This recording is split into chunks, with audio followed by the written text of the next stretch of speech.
We have a lot to get to this Monday, but we start with the MAGA revolt over the Jeffrey Epstein case, one that even the president can't seem to control. It hasn't stopped him from defending his attorney general, Pam Bondi, and trying to convince his own base there's no there there. At one point, chastising them for wasting time and energy on something, quote, nobody cares about. But judging by the reaction at a weekend gathering of young conservatives, that is absolutely not the case. Make some noise if you care about the Jeffrey Epstein scandal. Raise your hand if it matters a lot to you. Raise your hand. So every hand of 7,000 people. Everybody cares. A lot. I said a lot. Every hand. How many of you are not satisfied with the results of the investigation?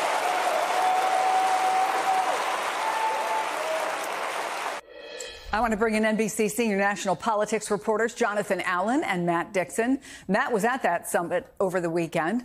Also with us, NBC senior justice and intelligence correspondent Ken Dilanian and Matthew Dowd, an MSNBC senior political analyst. Okay, Matt, you wrote that Trump supporters have gone along with him really through every scandal and policy shift. When he made a decision, his base backed him.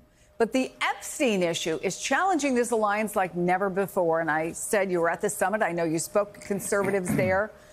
Help folks understand why they care so much about this issue specifically.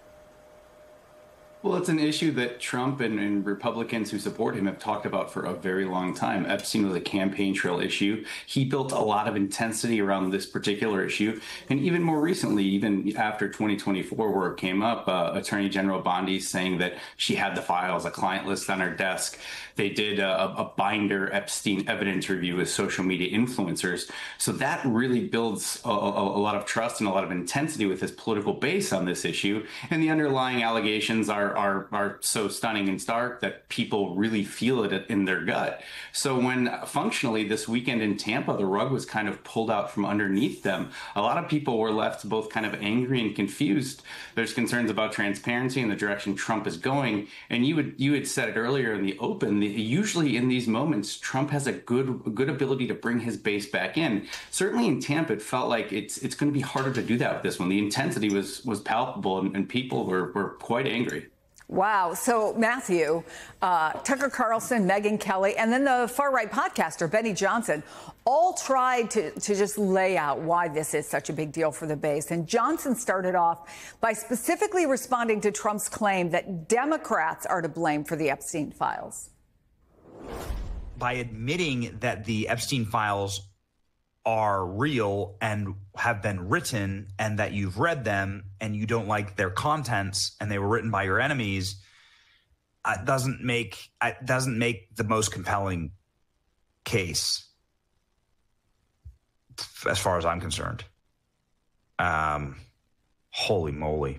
The guy was some weird sex freak who was abusing girls. We knew that. But the fact that the U.S. government, the one that I voted for, refused to take my question seriously and instead said, case closed, shut up, conspiracy theorist, was too much for me. And I don't think the rest of us should be satisfied with that. It's about transparency. One of the main reasons that we voted Trump in was because we wanted real answers on real stories, and we didn't want to be BS'd anymore with a bunch of nonsense from our government that treated us like a bunch of stooges. Right? Thank you. So, Matthew, you could argue that this is a monster the Trump administration created, right? Trafficking conspiracy theories and successfully promoting the idea that secrets are being hidden somehow by the deep state. So I wonder what's been more surprising to you, the blowback or the fact that the administration seems to be so surprised by it?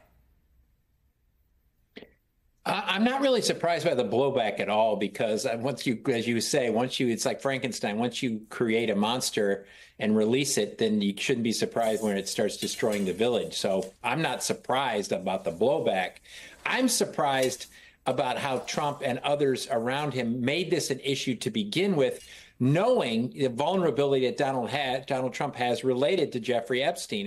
That's what's fascinating to me. They created this issue and they drummed this up with some knowledge that Donald Trump has pictures with him, has videos with him, and Jeffrey Epstein has referred to Donald Trump as one of his best friends in the course of this. And then now all of a sudden they want to shut this down, and they're surprised people think there may be something here with how Donald Trump's led his life and the relationship he had with Jeffrey Epstein.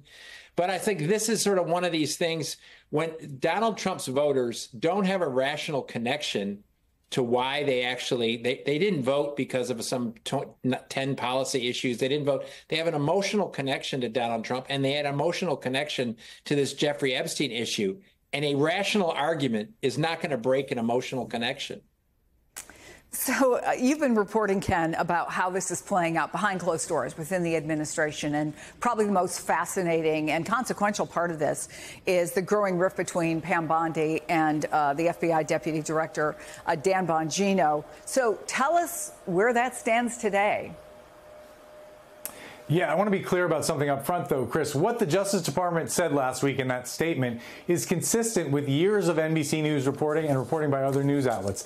There is no secret client list, that there was no blackmail going on, that everyone who was prosecutable in this matter has been prosecuted. That doesn't mean there aren't photos and videos in the file, but there's lots of reasons those can't be released. And so Pam Bondi, Todd Blanchard, deputy, Dan Bongino, and Kash Patel, the FBI director, they all got behind that statement. They all decided that after this Justice Department review, they were going to try to nip this thing in the bud. But then after a few days of blowback, Dan Bongino apparently decided that he couldn't take the heat. And on Friday, he didn't show up for work. Well, he still hasn't said anything publicly. Now, yesterday, Trump said that he spoke to Bongino, and he seemed to say that everything was fine.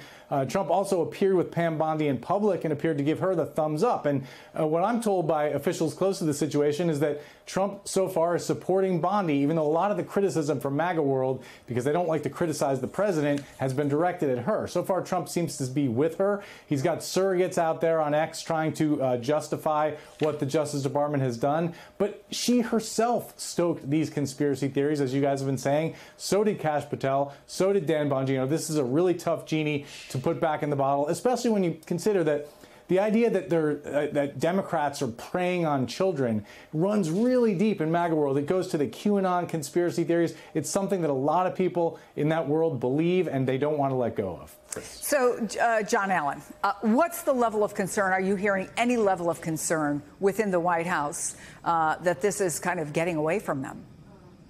I mean, the fact that the president of the United States is going out on social media to basically say there's nothing to see here is a good example or a good indication that there, in fact, is something to see there. But we had a statement from the White House. Let me read that just so folks know what it is. What they said is President Trump has assembled an incredible team of law and order patriots who are committed to making America safe again and restoring the integrity of our criminal justice system. Attorney General Bondi, Director Patel, Deputy Director Bongino, and the countless other heroes of our law enforcement community are dedicated to executing President Trump's agenda of protecting civil rights, safeguarding communities, holding criminals accountable, and defending victims. The work will continue in lockstep and with unprecedented success. I think what's important there is actually that the White House is sending a message to Dan Bongino, to Kash Patel, to anybody else within the Trump orbit, within the administration orbit, that they are expected to fall in line. That it is not about their own social media bases, or in the case of Bongino, a podcast or television base, that him trying to protect his brand by criticizing the president or criticizing Pam Bondi is not something that's going to be tolerated. So, Matthew, what happens now? Do you think somebody's going to have to be fired? Kind of a sacrificial lamb for the base? How does Donald Trump extricate himself from this?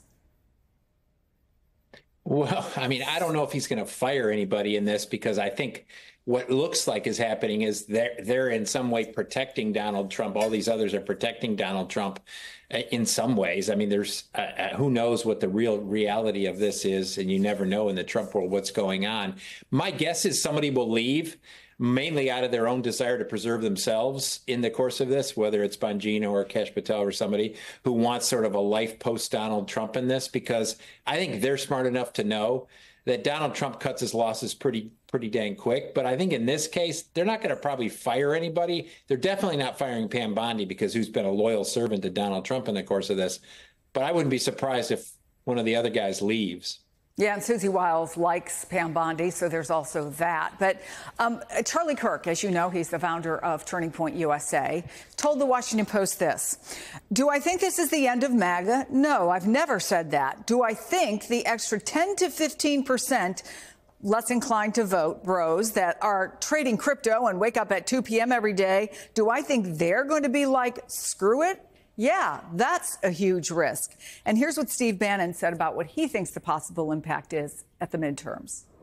For this to go away, you're going to lose 10% of the MAGA movement. If we lose 10% of the MAGA movement right now, we're going to lose 40 seats in 26.